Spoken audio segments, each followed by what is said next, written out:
Привет-привет! Меня зовут Людмила и с вами Таро в потоке. Наш сегодняшний разбор называется так. Его оголенные нервы. Что его в вас бесит, а что ему нравится. У нас будет 3 позиции. Выкладываю их перед вами. Пожалуйста, загадывайте ваших мужчин. Сегодня будем разбирать все в сравнительной характеристике. Сначала, как обычно, сделаю сигнификацию, значит, того, что между вами, да, что за отношения между вами, какие-то такие опорные точки, да, чтобы вы узнали, что мужчина пришел ваш. Дальше смотрим, что его в вас бесит, да, что очень сильно злит, вот те самые оголенные нервы, а что ему в вас нравится, что он в вас любит. Ну, в общем, начинаем, да? Двоечки, троечки идут в ожидании. Начинаем с единичек. Что между вами?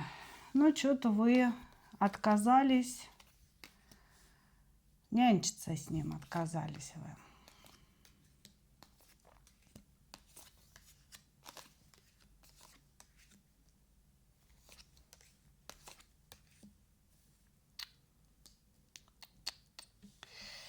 Так, ну вот смотрите, сейчас мне показывает, что у вас нет общения с этим человеком, вплоть до того, что могут присутствовать какие-то блокировки. С вашей стороны, да, не исключено, что с вашей стороны, может и с его.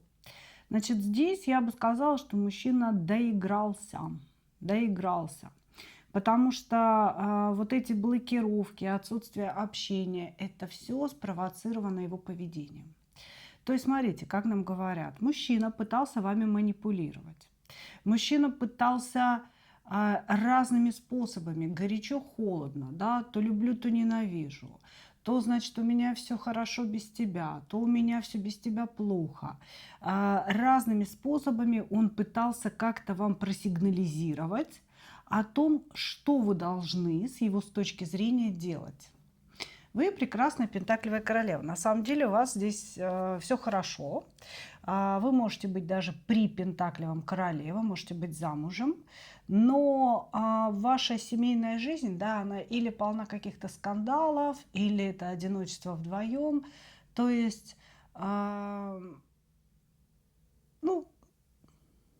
скажем так, не является полноценной. Назовем это так, да? Вот, значит, или у вас есть муж, или у вас есть бывший муж, или у вас есть еще один дополнительный мужчина, о котором знает вот этот вот загаданный товарищ.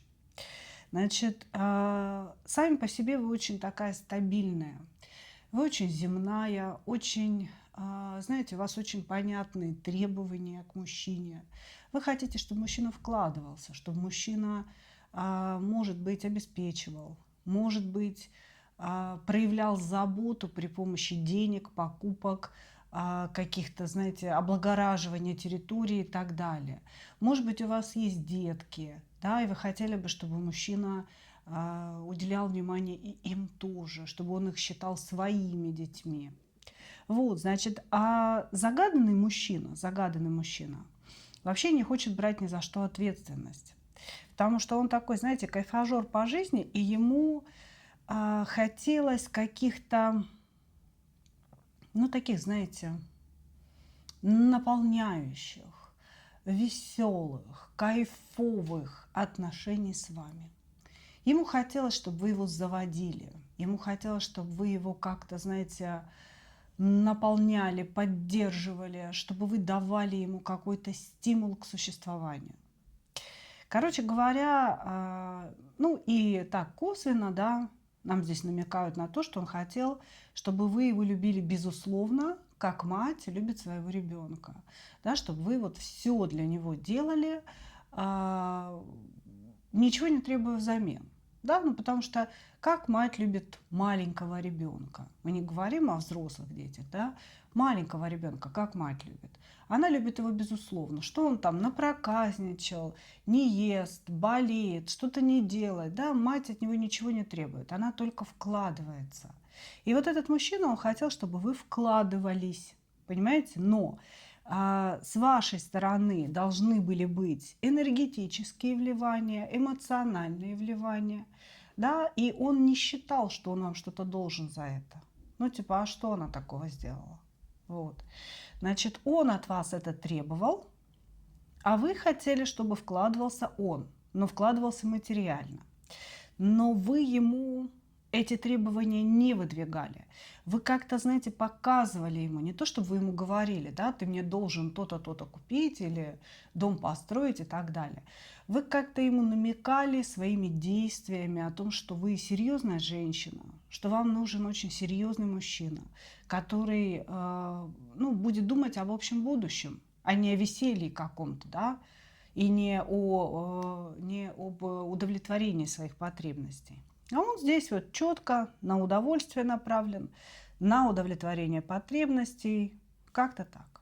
Вот, значит, и, видимо, на каком-то начальном этапе все это прокатывало. Вам нравилась его эмоциональность, что он весь такой как бы ласковый, влюбленный, говорит слова красивые, да, просит какого-то шанса на любовь. А потом вы поняли, что дальше этого ничего не идет. Вот. И отказались с ним нянчиться.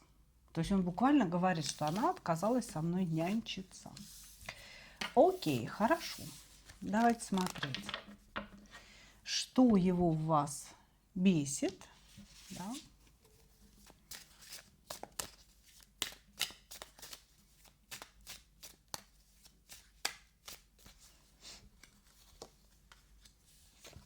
Что его в вас бесит?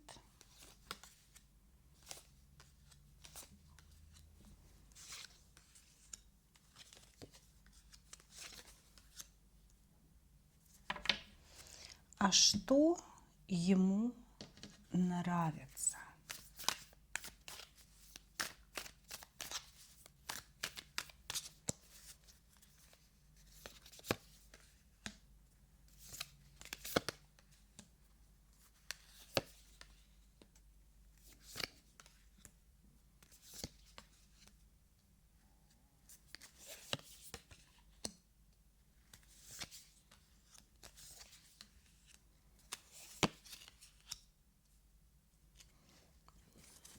Так, ну смотрите. Бесит что? Первое, то, что вы принадлежите другому. Тут он однозначно говорит о том, что вы замужем, и о том, что есть какой-то мужчина, который вами владеет. Значит, ну, как он считает, да, в его голове. Значит, его бесит то, что вы не свободны, и из-за этого вы очертили очень четкие границы. Возможно, вы говорите этому мужчине, что вы не собираетесь с ним спать, не собираетесь с ним встречаться. И дальше какой-то переписки ничего не пойдет. Или дальше, может быть, если вы и встречаетесь, да, дальше этих встреч ничего не пойдет. Чтобы он не ждал от вас каких-то, знаете, обещаний великой любви, обещаний того, что вы всегда будете рядом и так далее. Вы можете ему говорить о том, что это все временно, потому что я замужем, ну вот так получилось, да, что вот я на тебя повелась, как бы, а это ничего не значит. Вот, его бесит вот это ваше состояние несвободности и то, что вы очертили границы дозволенного. То есть он не может делать все, что он хочет. Он не может быть свободен в своем каком-то выборе, в своих желаниях, да, в исполнении своих потребностей, в удовлетворении своих потребностей. Вот. А он как бы чувствует себя связанным по рукам и ногам. Также его бесит то, что вы его недостаточно любите. То есть он чувствует, что он к вам привязан гораздо больше, чем вы к нему. Вы можете делать стоп, вы можете не общаться, вы можете по нему не страдать, да, не догонять его, когда он уходит. И это очень сильно бесит. Это очень сильно бесит.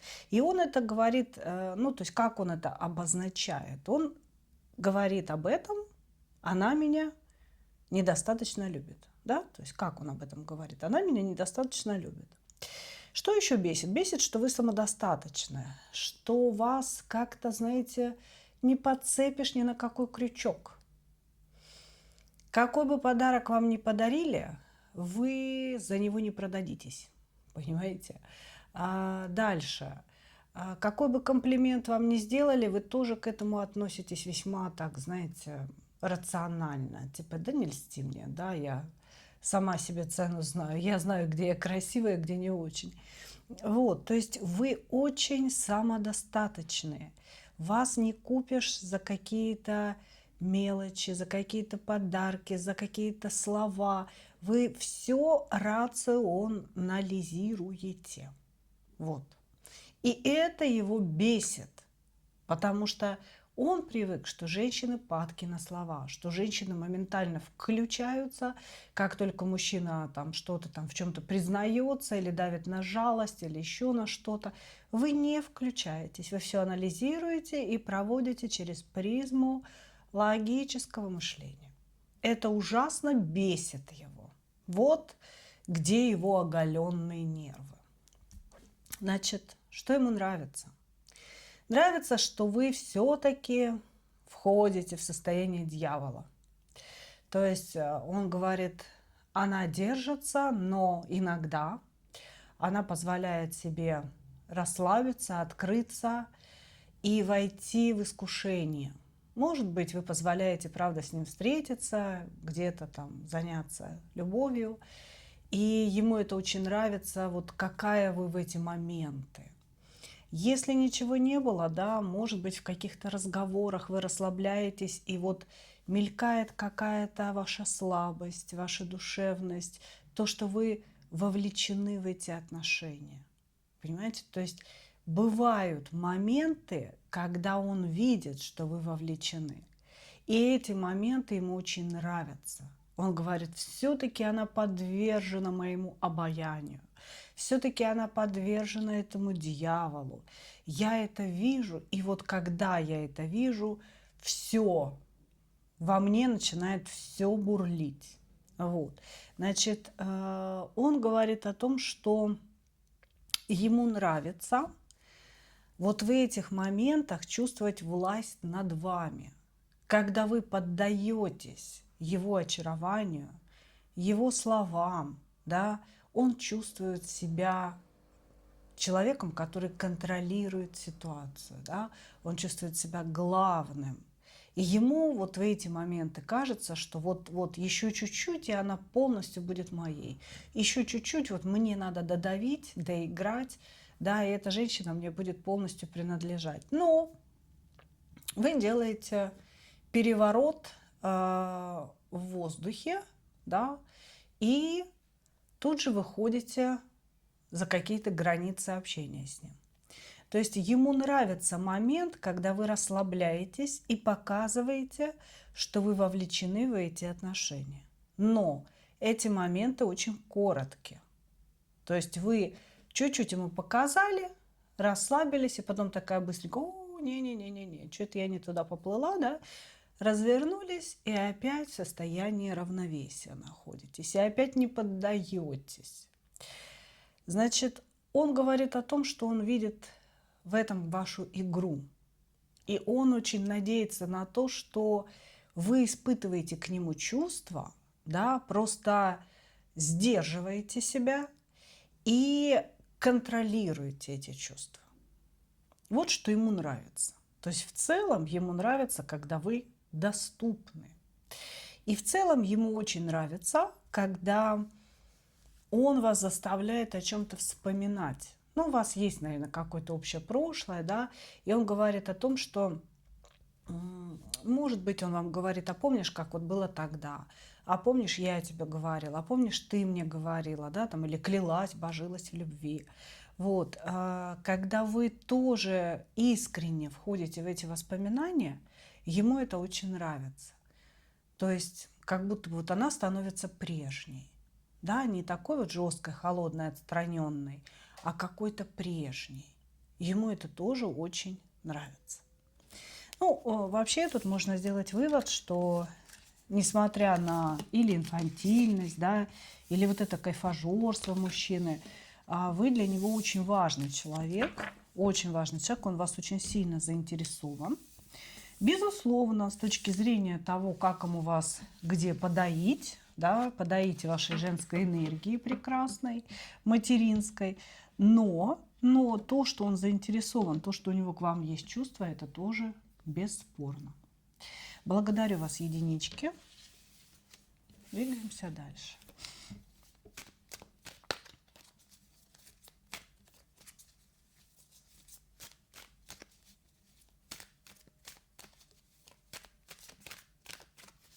Двоечки.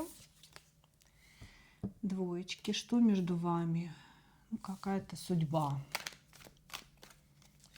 Судьбоносная встреча, понимание друг друга.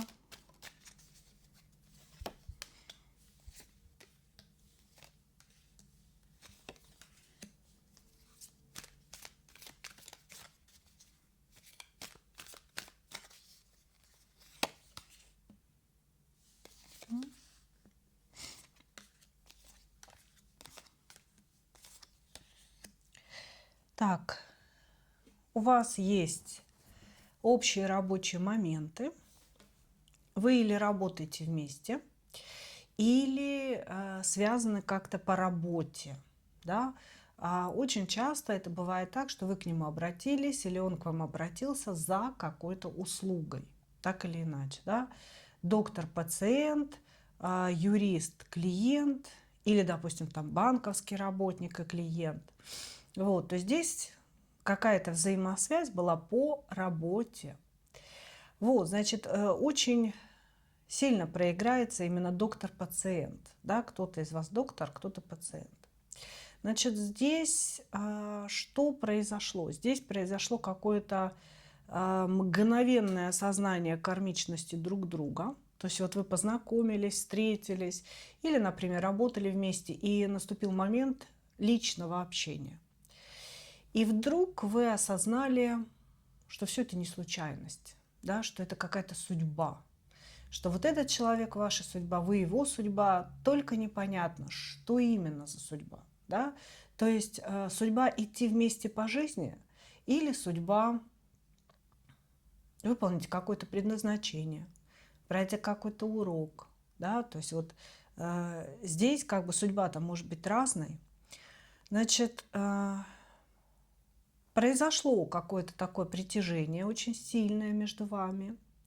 Для очень многих будет, что это притяжение не было как-то обозначено.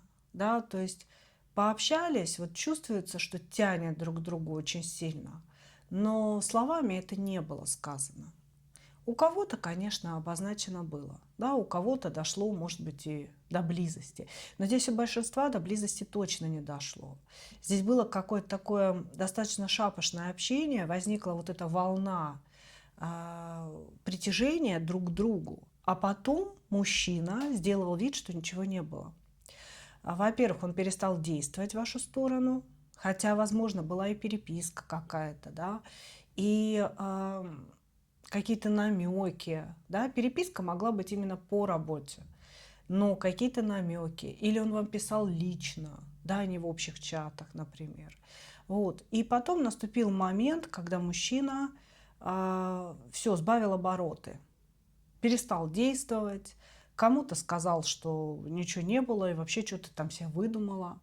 Вот. И очень такое странное, вязкое состояние, что непонятно вообще, вы ему нужны, вы ему не нужны. Вам показалось или вам не показалось, что между вами что-то было. Мужчина хотел чего-то легкого. Мужчина хотел какой-то легкой победы над вами, легкого удовольствия, легкого состояния вот этого блаженства, да, и отвалить куда-то в сторону, и чтобы вы ничего не просили. Вот. А у вас вот есть какое-то предощущение вот этой кармичности, судьбоносности. Да, почему все так?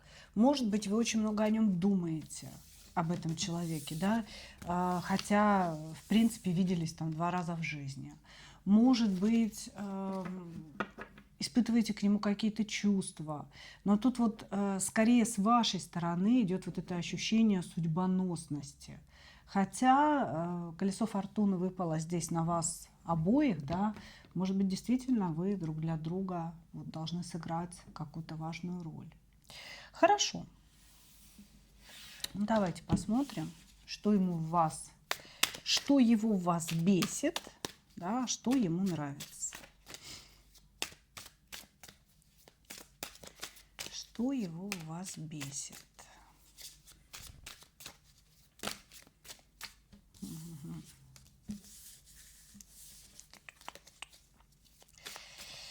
Да.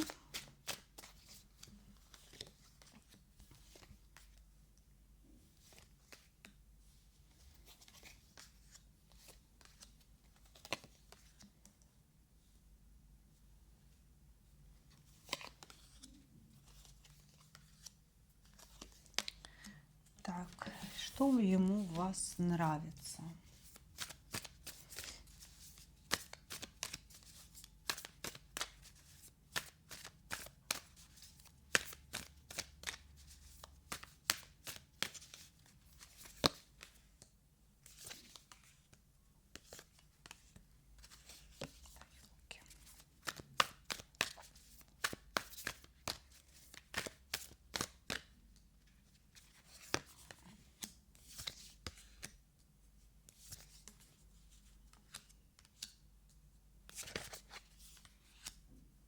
Так, что бесит?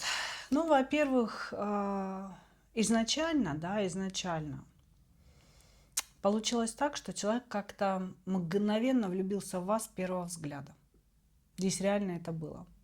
У него там какие-то, значит, бабочки в животе запрыгали, ожили, как говорится, да, начали взлетать, немножечко его поднакрыло. И по большому счету, да, бесит его то, что он не сдержался. Бесит его не в вас, да, а в его собственном поведении то, что он не смог сдержать какого-то притяжения к вам, что он не смог не показать интереса. Бабочки взлетели, состояние у человека как бы изменилось, и он это продемонстрировал. Значит, а вот что же бесит конкретно в вас?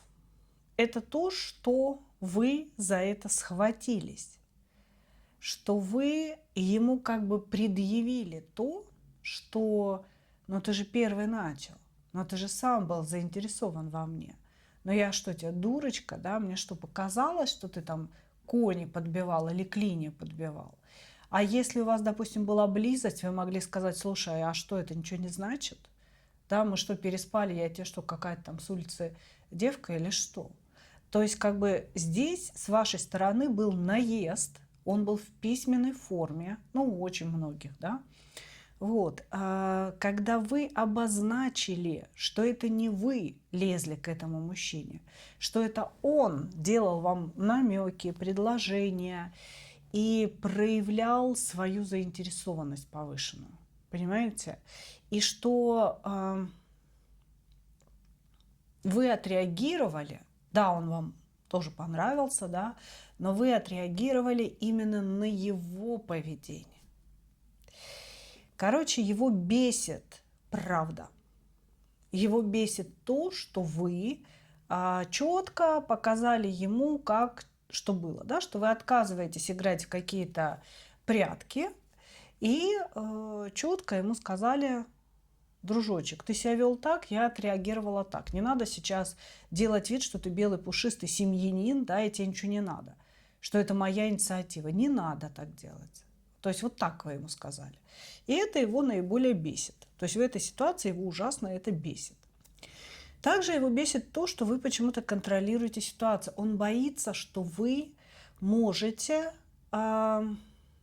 взять ситуацию в свои руки и его подставить.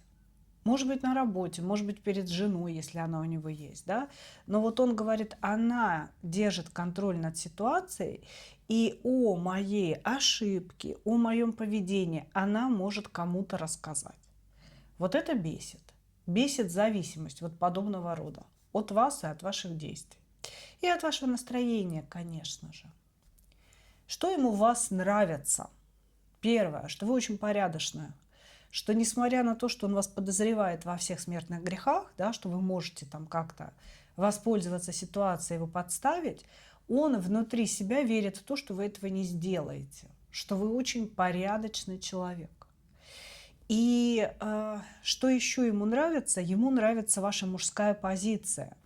То, что вы, первое, отвечаете за себя самостоятельно, вы никогда ничего не просите, вы очень четко, логично мыслите и принимаете решения. То есть вы находитесь в мужских энергиях императора, вы очень такая дама властная, вот, но ему это нравится. Он говорит, мне в ней нравится, что за нее не придется отвечать, что она как бы все сама. Колесничий и император – это вы в его глазах. Что вы все делаете самостоятельно, что вы не будете его каким-то образом обязывать, я не знаю, правильно ли я говорю это слово, да, что-либо для вас делать. Он такой типа, ну, она в порядке, она сама зарабатывает, сама себя обеспечивает, она стремится к каким-то целям, не нужно там бесконечно ей делать какие-то подарки, покупать ей квартиры и так далее. Вот, в случае, если что-то между нами будет. Вот это ему нравится. То есть ему нравится ваша самостоятельность, ему нравится то, что вы крепко стоите на ногах и что в вас не нужно вкладываться. Ну, мужичок, надо признать, так мелковат, да? Мелковат, девочки. Вот, потому что, ну, знаете, когда мужчине нравится, что не надо вкладываться, это уже говорит о том, что он арбузер. Это уже говорит о том, что это какой-то потребитель. Ты мне дай, ты меня полюби, да, ты как бы в меня вложись, а я буду радоваться, мне ж не надо тебе вкладываться. Понимаете, прям стихами заговорила. Вот что ему нравится у вас. Понимаете? Ваша порядочность, ваша независимость. Благодарю вас. Благодарю вас, двоечки. Двигаемся дальше. Двигаемся дальше.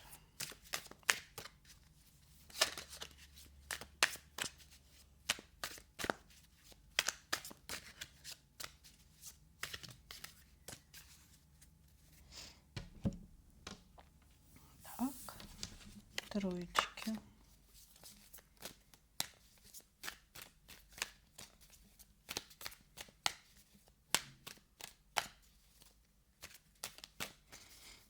Троечки. Что между вами? О, здесь разрывный разрыв. Башня всех башен. Был какой-то шкандаль. Наговорили друг другу. Ты такая-то женщина, а ты такой-то мужчина. Значит, поснесли короны. В общем, короче, ужас, что было. Эго было ранено. Эго было ранено. И его иное, и ваше эго. Но здесь какая-то прям любовь есть. Здесь есть любовь между вами. Туз кубков у нас выпал. И есть выход из отношений в состояние любви. То есть, в принципе, да, здесь могут быть четырехугольники, треугольники. Это, наверное, не важно, потому что между вами с этим мужчиной вполне себе искренние, настоящие любовные отношения, которые уже созрели, да, когда каждый из вас пытается, ну, то есть вы уже друг друга, наверное, хорошо знаете, и каждый из вас пытается приспособиться друг к другу, но у вас здесь, у обоих, бурные характеры. Бурный характер. Здесь или два овна, но здесь женщина водная показана, да, то здесь может быть овен-скорпион. лев, скорпион, может быть лев, рак, да, то есть здесь показано, что вы водной стихии, а мужчина может быть огненной стихии. Это не у всех проиграется, да, просто может быть это все присутствует в характерах. Но вы водница-то водница, но вы не простая водница, вы огненная водница. То есть у вас, если внутри начинает что-то бурлить, если вы хотите что-то выяснить, во-первых, вы человек, который говорит правду матку прямо в лицо.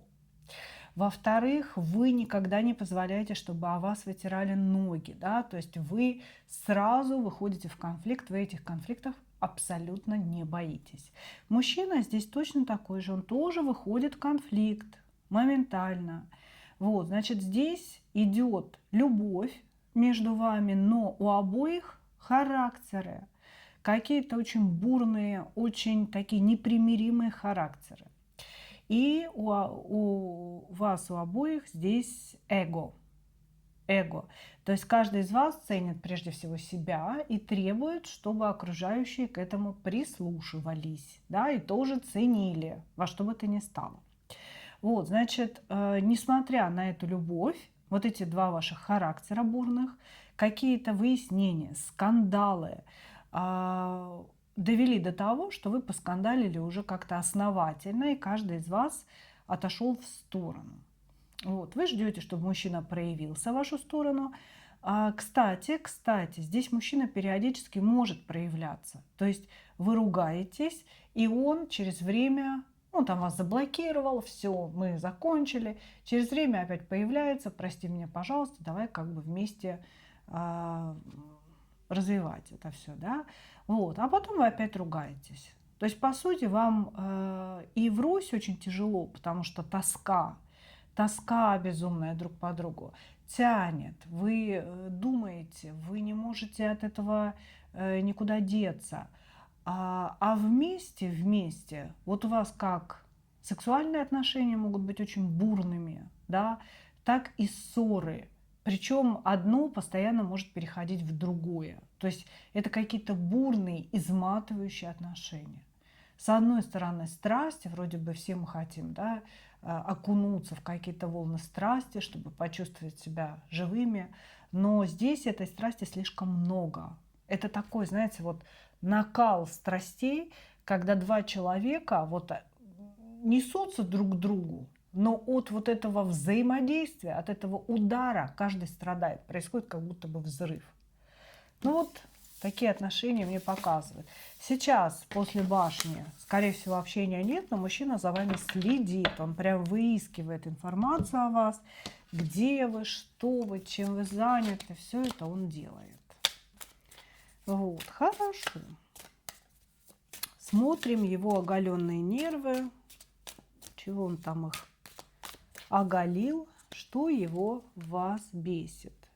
Любит он вас. Он вас любит. Этот человек вас очень сильно любит. Его бесит то, что он вас любит. Его бесит то, что он стремится к вам.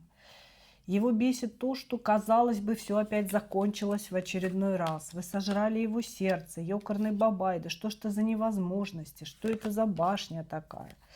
Любит человек, его бесит не в вас, а в себе. То, что он не может избавиться от этой любви. Что ему у вас нравится?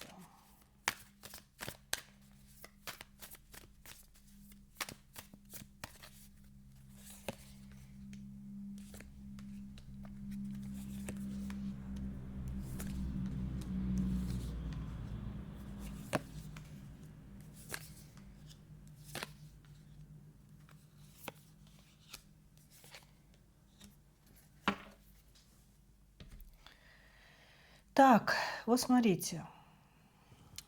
Человека бесит. Он вообще, кстати, очень такой неспокойный. И он не может выражать свои эмоции как-то, знаете, вот ровно. Не может он их выражать. Этот человек вас любит. Этот человек вас хочет. Он горит вами. И вы уже на постоянной основе живете в его сердце. Он нам это показывает. Значит, но между вами действительно периодически то сближение и сцепка, то вот прям такой холод, расстояние, десятка мечей. То есть мы закончили. Вы ставите точку регулярно раз в неделю. Вот. Потом точка превращается в запятую, потом опять сошлись, мы любим друг друга, у нас безумная страсть, хренак опять поругались. Ну, то есть вот как-то так. Здесь очень бурные отношения. Вот, значит, что бесит? Бесит его любовь к вам. Его бесит его чувство, что он не может без вас. Его к вам тянет, он за вами следит, он постоянно выискивает эту информацию. Ему нужно вас видеть хотя бы раз в день, там где-то, хоть на фотографии, на видео, но видеть. Он все время смотрит, когда вы были в сети, когда не в сети. Он все время думает о вас с сексуальной точки зрения. Вы наваждение для этого человека. Наваждение просто ежесекундно в его голове, ежесекундно в его сердце. Но бесит его также то, что вы очень гонорная, что вы все время его ставите на место, что вы ему говорите какую-то правду, которую он не готов слышать. Понимаете? И он говорит, бесит то, что она соперничает со мной. Но зачем она это делает? Она что, не может быть просто девочкой? Просто вот такой лапочкой, вот такой доступной всей кубковой королевой? Хрена ли она вот это вот все, значит, мне высказывает? Он, понимаете, вот вы внешне, и, возможно, в сексуальных отношениях, да, вы очень такая вся женственная, вы такая вся вкусная, вот просто неимоверная. Но как только вы открываете рот, как только идет что-то не по вашему сценарию, вы сразу превращаетесь в мечи. То есть вот только что была такая женственная, да, и тут же развернулась и, ну, знаете, как словесную пощечину ему дала. Вот. Значит, и его бесит вот эта ваша способность к перевоплощению, да, и способность соперничать с ним. Вот на его мужском уровне, способность еще ему сделать больно, сказать ему чего-то такое, что он прям там ночи не спит, понимаете? Вот, и он говорит, да ёкарный бабай вообще, но почему она все время пытается меня победить? То есть его бесит, первое, своя безусловная зависимость, сумасшедшая любовь, невероятная страсть к вам. Бесит то, что он на вас помешан и постоянно о вас думает. И при этом вы все время с ним соперничаете, все время показываете ему, что главный в отношениях не он. Все время вот как-то, понимаете, вы устраиваете эти башни, а он считает, что дело в вас. Что типа мы могли бы жить с ней как голуби, да, но как голуби не получается, она как бы не совсем голубь. Вот. Как бы вот так. Ревность какая-то здесь нереальная. То есть здесь человек просто на вас помешан. Что ему в вас нравится? Он говорит, ничего мне в ней не нравится, она просто меня заколдовала. Вот. Ну, это на самом деле так. Это на самом деле так. Что ему в вас нравится? Ничего не нравится ему в вас. Но он так говорит. Он говорит о том, что эта женщина моя карма, эта женщина моя боль, эта женщина мое наказание, и я не знаю вообще, что с ней делать, и кроме как ее взять за волосы, оттаскать, закрыть где-то и больше никогда не выпускать, чтобы она принадлежала только мне. Здесь просто вот, что бы он ни говорил, да, это вот он отвечает нам на вопросы, да, но что бы он ни говорил, вы понимаете, здесь человек вами просто одержим. И сейчас то, что он нам говорит вообще в целом и отвечает, да, это все на таких сумасшедших эмоциях. Эти эмоции здесь просто все, знаете, вот как-то смешались в такой процесс, да, как в вулкане. Лава вот-вот начнет выходить, да, вот-вот начнет все извергаться, и у него это все вот как-то так скопилось. Поэтому, что ему в вас нравится, ну, вот то, что он говорит, то и передаю, да. Мне в ней ничего не нравится, она меня просто заколдовала. Она моя судьба, она моя карма, она мой урок, она мое наказание, потому что я вообще не могу о ней не думать. Ну вот как-то так. Вот как-то так, мои дорогие. Понимаете? Он, конечно, знаете, мечтает о том, что вы потеряете свою стабильность, потеряете почву под ногами, прибежите к нему, начнете его просить о чем-то. Ну, то есть здесь вот так подспудно такие мыслишки, типа, как я хочу, чтобы она стала слабой-слабой, чтобы у нее были какие-то проблемы. Ну, не потому, что он там желает вам проблем, да, а вот для того, чтобы вы прибежали, его попросили, обняли, подчинились, сказали, что вот все, распоряжайся моей жизнью, теперь ты. Понимаете? Вот для этого он такой, типа, блин, что-то она борзая, да, вот, видимо, чтобы она так себя повела, надо, чтобы у нее случились какие-то проблемы. Ну вот из этой оперы у нас ответы. Очень интересная третья позиция, очень бурные энергии через меня прошли. Вот. Не сожгите там друг друга вот этим огнем взаимным. Благодарю вас, мои дорогие. Вот такой получился сегодня разбор. Ну, я, как обычно, хочу пожелать вам только одного. Встретить свою настоящую любовь и не потерять в ней себя. Ну, а мы увидимся с вами в следующих видео. Пока-пока.